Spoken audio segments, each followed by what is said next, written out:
Does everybody know that's listening what a deer whistle No, is? I'm guaranteed people don't know. So there are these little plastic whistles that are activated by air that you put on the front bumper of your car or whatever vehicle you have, and it makes a sound that scares the deer away. Or supposedly. gets their attention. Or gets their attention. Right.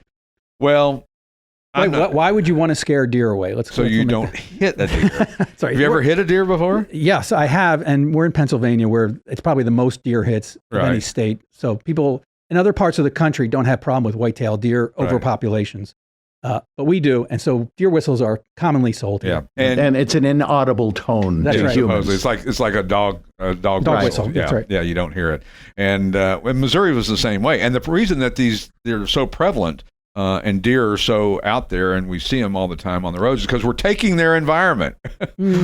Yes and no. Yes and no. Well, we are. I mean, we're making developments where the woods that used to be woods are now houses, so they can't hang out there. It has a lot to do. In Pennsylvania, it has a lot to do with the game commission's tagging rules. Whose side are you on? Well, but I've heard it for so long, because they also, it's just an overpopulation. There's no predators, that kind of thing. It's a whole dynamic.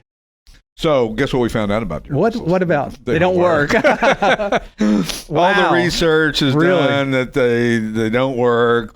There was a study done in 2003. It's not loud enough or enough distance for them to hear it. There was a study at the University or Iowa State University, inconclusive data on the deer whistle's effectiveness. Yet people still buy them. Yes. Because it's like a scarecrow for giraffes in your backyard. If a giraffe never shows up, then it had to have worked, right? So this is interesting. So the deer whistle then is made to work at a distance. So, so the deer 300 yards down the road hears it and says, I better get out of here. Better not run in front of this car. But normally they freeze up. Right. Anyway. And if they're in the middle of the road. Right. I had that happen. I had a deer stare me down in the middle of the road. Oh, sure. A big buck with big rack. And of course, everybody said, you should have hit it. And then no. And I've hit a deer before. But anyway, he walked halfway out into the middle of the road and turned and looked at me and just, this is the biggest deer I've ever seen in my life. Right. I just swerve around him.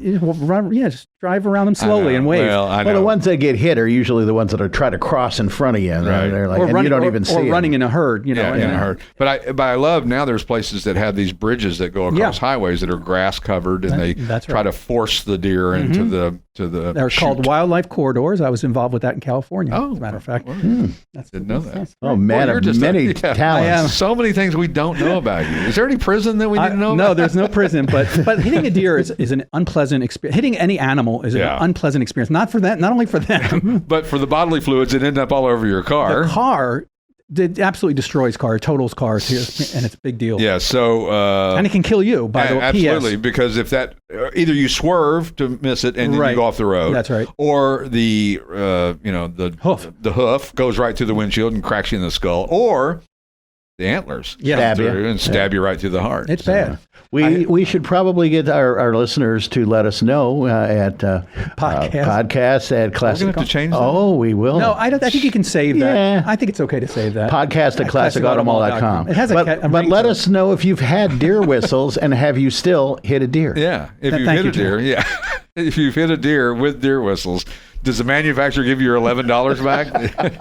So Mel Tillis gave us a Cadillac one year as a gift. It was a wedding present. Really?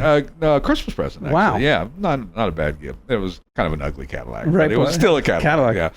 And so I'm on my way home out in the woods, out in the country when we lived in Missouri, and I came around the corner doing about 80 miles an hour, and there's a deer came right out in front of me. Bam. And there was deer stuff everywhere. I mean, it was really it's like lasagna. On the highway, or hamburger all over the highway, and fur, and so I knew I'd never hit a deer before, and so somebody had told me many years ago, or prior to this, that you have to call the game commission if you hit one and kill one. So I called the sheriff's department. I didn't know who to call. I just called the sheriff's department. I said, "Look, I just hit a deer," and the first thing the guy said to me, he goes, "You won't keep him?" Oh, wow. I go, really? I didn't, he died in a traumatic state. He's probably a little tense, so his meat will be tough. And plus, I don't even care. It's gamey anyway. Right. I don't even care for that stuff. So I'm not a venison guy. Oh, wow. Oh, you are? Yeah, I love venison. And goose, too, by Canada Goose. I like Canada Goose, stuff. too. And I like dove and quail. I won't kill them, but I'll eat them. I'll eat them. Because, a clean hand is I'm not into that, but... Yeah, the I think you're going to talk about the insurance and all that. Well, there are coverages that you can get that are unexpected hazards, including damage from wildlife collisions. Interesting. And we've talked about it before, where a deer just comes into the side of a car. Yeah, and that's happened, to many people, where the deer hits you instead of you hitting the deer. But the thing is, don't panic with any situation. Don't panic. Apply the brakes, slow down, brace yourself, and if you hit him, you hit him. Yeah. But don't try to swerve around him, because guess what's going to happen? You're either going out of control down into the field or into the trees or wherever it is, or the woods generally, because that's where they're hanging out. Right. Mm-hmm. So now you're in the woods, and then the deer will eat you. It's the same with small animals. Just hold on to the wheel and keep going, because the worst thing you can do is swerve. Mm-hmm. And, it's obviously, they don't cost very much, these deer whistles. They may be, $20 or something. So, would you might as well just go ahead and get one just in case if it worked, the worst thing is it didn't work, There's got to be another way, though, like some kind of a radar, some kind of modern, laser pointer that drills a hole through their skull and they die on the side of the road. Is that? I don't know. I get one of those semi horns for the car. You ever just see those? Loud. Air horn. Air horn. Yeah. As loud as it possibly can be. Got to be other ways. We have an air horn on your sound effect there. But, do we? Where is that air horn? How do I not? I forget about this. I didn't know we had that. You guys are going to have to. You should be there. Tell me. I don't see it. I see. We have an aruga. We have an aruga. Aruga, and we have cha-ching, and we have. There are several pages of that. We need to get. We need to move that into the control room. I need a bigger box. Bigger box. Yeah. See, I'm seeing here gibberish. All right. Oh man, there's 0.0. Why do I not know about these toys? Dough.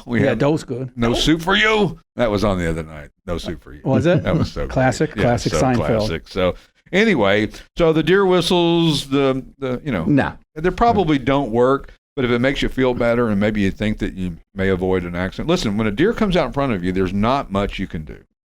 Especially if you're moving at highway speed. Everybody says it happens so fast. Yeah, exactly. It's a split second. Well, and that's the difference between, being in control of a car, knowing, like if you're in a skid and it's slick outside and you've got the brakes completely to the floor and the car is plowing forward, the thing to do is let off the brakes. The problem is that most people, that's counterintuitive to what you're thinking. Sure. You push the brakes harder. That'll make it stop. Mm-hmm. No, it won't. Right. You've got to free those wheels up and let them start making a turn, whether you're in snow or ice or ice, probably not. Right. But rain, it's happened. I mean, you keep that foot buried and that car's going to keep plowing straight. Well, that's what ABS does, is it pulses it for you, because most people freeze and just keep ramming it harder, and that doesn't work.